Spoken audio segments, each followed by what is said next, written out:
Bien-aimés dans la foi, ce 8 décembre, l'Église tout entière se réjouit de célébrer l'Immaculée Conception, sa mère et la mère de Dieu.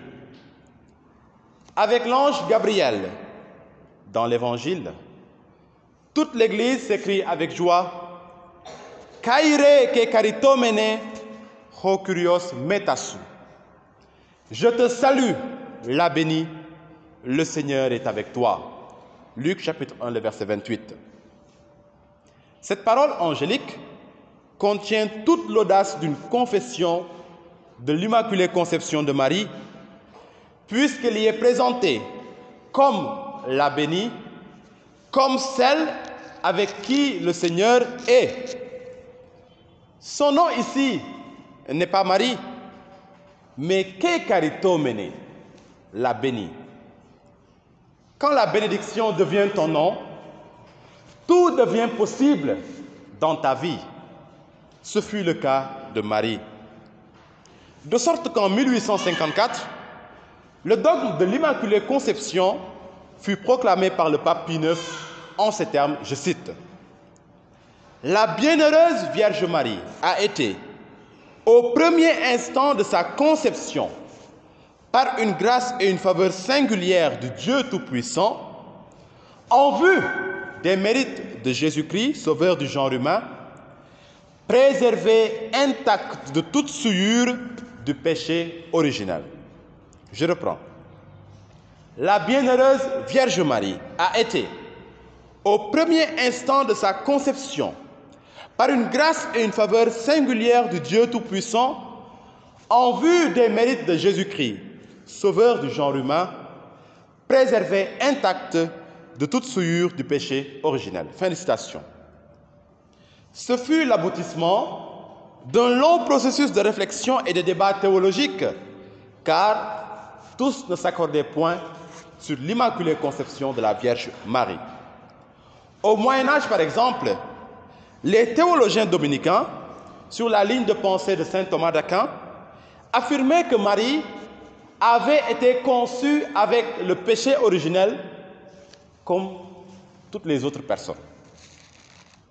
D'autres, aujourd'hui encore, se réfèrent aux Écritures pour nier l'Immaculée Conception. Ils citent le passage de Romains 3, 23 sous l'angle du péché originel. Le passage dit ceci: « Tous ont péché et sont privés de la gloire de Dieu. » Et donc, Marie n'aurait pas pu échapper au péché original. Au XIIIe siècle, nous sommes toujours ici dans le Moyen-Âge, le théologien écossais Duns Scott recevra une lumière qui va à jamais changer les choses. Bien vrai qu'en dépit des oppositions de certains grands théologiens de l'Église même, eh bien, l'Église a toujours cru et confessé que Marie a été conçue sans le péché originel et que toute sa vie durant, elle n'avait jamais péché. L'apport majeur de Duns Scott fut d'affirmer le premier que Marie a été sauvée par anticipation par rapport au reste de l'humanité. C'est-à-dire qu'avant que tous les autres hommes soient sauvés, Marie l'était déjà. Comprenez par là que Dieu, dans sa toute-puissance, lui a appliqué d'avance les mérites de la passion, de la mort et de la résurrection de Jésus, car, comme le disait l'ange Gabriel, littéralement, rien ne sera impossible à aucune parole de Dieu. Luc chapitre 1, verset 37. Marie certifiera elle-même son salut total par anticipation en étant la première dans tout le Nouveau Testament, donc dans toute la Nouvelle Alliance, scellée par Jésus-Christ, à reconnaître Dieu comme son sauveur personnel, non pas seulement comme le sauveur. Si vous lisez toute la Bible, vous verrez dans le Nouveau Testament que Marie a été la première à reconnaître Dieu comme son sauveur. Egalia sento plumamu epituteo to soterimu. Mon esprit tressaille de joie en Dieu, mon sauveur. Le Concile Vatican II affirmera plus tard, dans la Constitution dogmatique sur l'Église Lumen Gentium, au numéro 56, que pour être la mère du Sauveur, Marie, je le cite, fut pourvue par Dieu de dons à la mesure d'une si grande tâche. Pour être la mère du Sauveur, Marie fut pourvue par Dieu de dons à la mesure d'une si grande tâche. Fin de citation. Mais bien aimés, c'est un principe de foi, car nous savons bien que quand Dieu vous confie une mission, eh bien, il vous donne les grâces nécessaires pour accomplir cette mission. Et naturellement, en confiant à Marie la mission d'être la mère du Sauveur, Dieu n'allait pas la laisser à elle-même. Est-ce que nous pouvons imaginer une seule fois que Jésus est entré en Marie sans que Marie n'ait été préparée d'avance? Est-ce que nous pouvons imaginer une seule fois que Dieu soit désordonné pour permettre que son Fils soit accueilli dans de mauvaises conditions? Fortifié eh bien, par cette grâce incommensurable de Dieu, Marie a pu répondre librement et avec foi oui au projet de Dieu. Ecce ancilla Domini, fiat mihi secundum verbum tuum. Voici la servante du Seigneur, qu'il me soit fait selon ta parole. Luc chapitre 1, verset 38. Dans la seconde lecture tirée de la lettre de Saint Paul apôtre aux Éphésiens, nous avons entendu une confession appuyée mais mystérieuse et déductive de l'Immaculée Conception de Marie en ces termes. Je cite, « Dieu nous a choisis dans le Christ avant la fondation du monde pour que nous soyons saints et immaculés devant lui. » Éphésiens chapitre 1, le verset 4. Paul a connu Marie. Et aussi il a connu son histoire merveilleuse. Et toutes choses considérées, il ne parle pas ex nihilo, c'est-à-dire il ne parle pas comme ça dans l'abstrait. Le mystère de la conception de Marie, sans le péché originel, puisqu'elle devait être la demeure vivante du Verbe incarné, est la première et la plus éloquente illustration du choix de Dieu sur une personne afin de la rendre sainte et irréprochable, immaculée devant lui. Quand vous regardez la personne de Marie, c'est en elle que vous pouvez contempler comment Dieu est capable de prendre une personne, de la préparer à l'avance, de la rendre tellement sainte et tellement pure qu'elle puisse accueillir Dieu dans son sein. Et c'est important. Sinon, quelle autre illustration biblique pouvons-nous trouver de cette parole en dehors de la personne de Marie? Personnellement, je n'en connais point. C'est avec raison donc que les pères de l'Église en Orient l'appelaient Panagia, c'est-à-dire la toute sainte. Par la grâce de Dieu, Marie est restée toute sainte, c'est-à-dire sans aucun péché personnel tout au long de sa vie. Quand on parle de péché personnel, c'est-à-dire un péché commis par nous. Vous savez que le péché originel n'est pas un péché personnel, mais c'est un péché contracté. Adam et Ève ont péché, et le péché est venu jusqu'à nous. Mais quand on parle de péché personnel, c'est un péché que nous commettons nous-mêmes.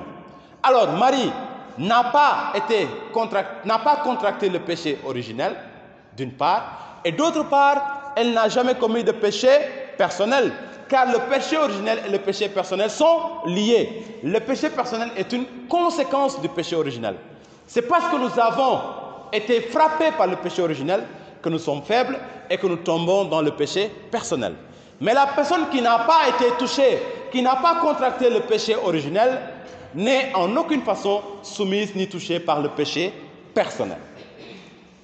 Ainsi, comme l'Église est la fille bien-aimée de Marie, eh bien, Marie se fit elle-même un honneur tout particulier de confirmer ce qui a été dit à son sujet 4 ans seulement après la définition du dogme de l'Immaculée Conception.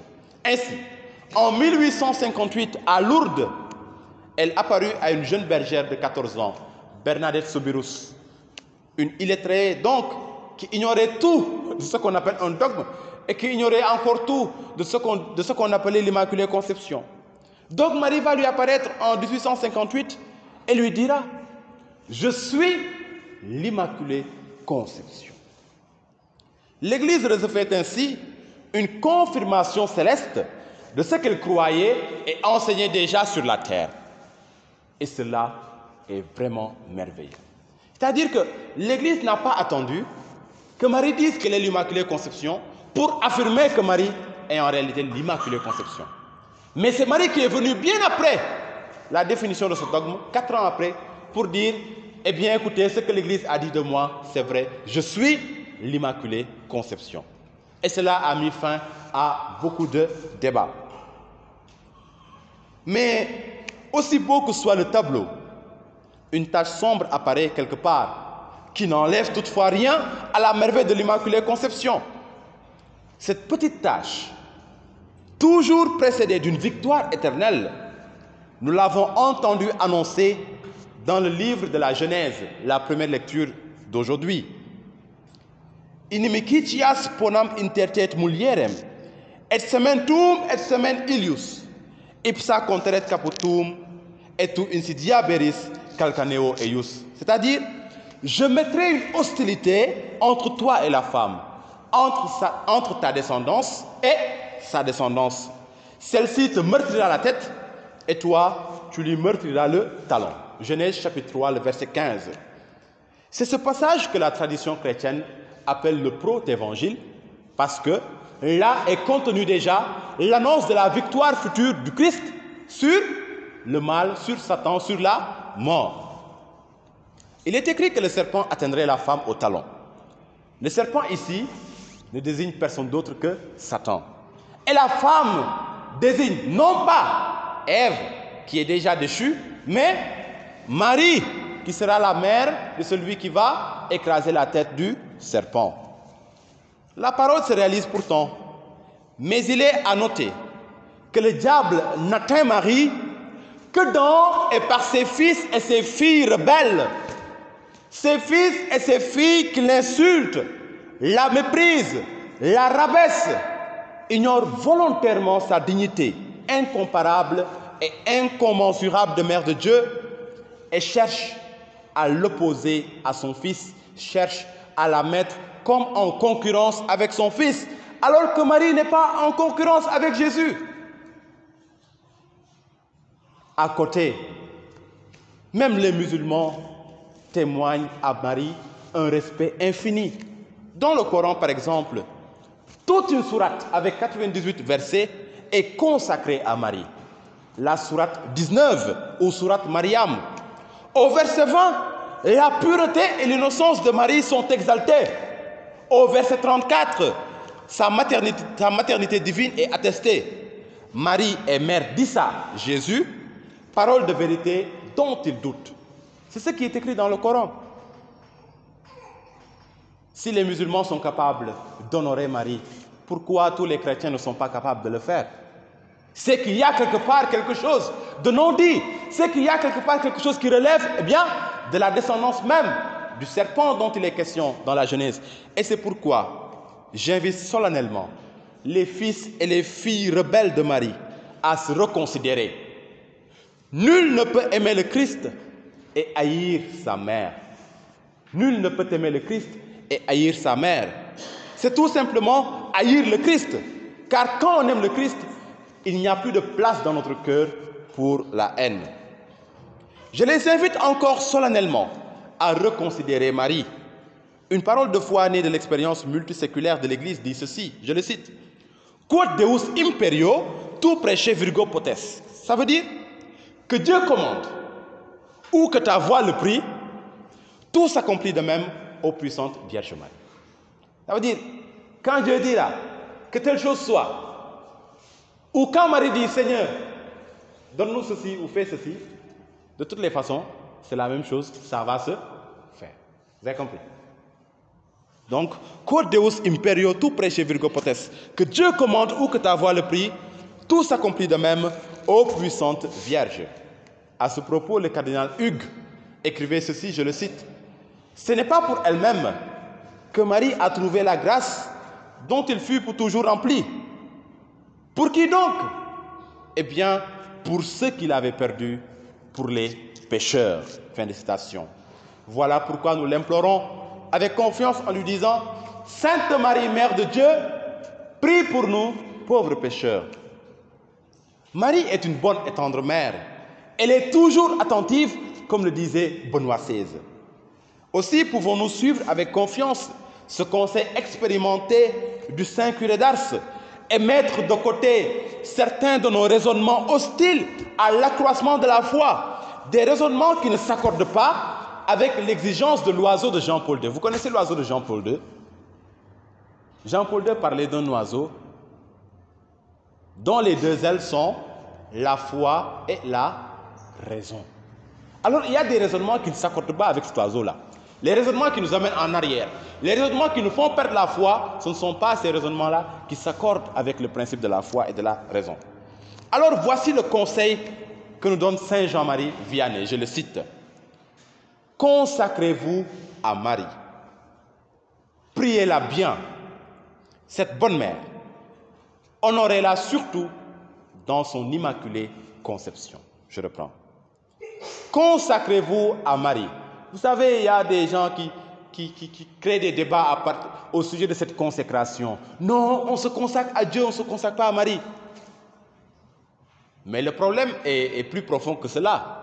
Est-ce que nous savons que Marie ne retient rien pour elle-même? Ni de ce qui va vers Dieu, ni de ce qui vient à nous.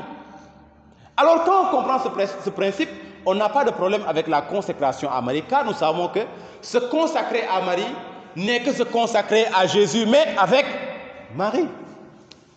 Alors, nous pouvons essayer de mettre ce débat de côté et suivre le conseil du Saint-Curé d'Ars que je reprends. Consacrez-vous à Marie, priez-la bien, cette bonne mère, honorez-la surtout dans son immaculée conception. Sainte Faustine l'a priée en ces termes. Ô Marie, Vierge immaculée, pur cristal de mon cœur, vous êtes ma force, ô ancre puissante. Vous êtes le bouclier et la défense du pauvre. Ô Marie, vous êtes pure, incomparable, Vierge et mère en même temps. Vous êtes belle comme le soleil, sans tache, incomparable est votre âme. Votre beauté a charmé le regard du 3 fois saint. Quittant le trône éternel, il descendit du ciel et il a reçu son corps et son sang de votre cœur. Pendant 9 mois, se cachant dans le cœur d'une vierge. Ô Vierge Marie, personne ne concevra ceci. Dieu infini devint homme. Par son amour et son insondable miséricorde, par vous, Mère, il nous est donné de vivre éternellement avec lui. Ô Marie, Vierge, Mère et porte du ciel, par vous le salut nous est venu. De vos mains jaillit chaque grâce pour nous. Une fidèle imitation de vous peut me sanctifier. Ô Vierge Marie, le plus beau des lys, votre cœur était pour Jésus, le premier tabernacle sur terre. C'est parce que votre humilité était la plus profonde que vous êtes élevé au-dessus des cœurs angéliques et des saints. Ô Marie, ma douce mère, je vous rends mon âme, mon corps et mon pauvre cœur. Soyez gardienne de ma vie, et particulièrement à l'heure de la mort, dans le combat suprême. Amen. Ô Marie conçue sans péché. Ô Marie conçue sans péché. Ô Marie conçue sans péché. Le Seigneur soit avec vous.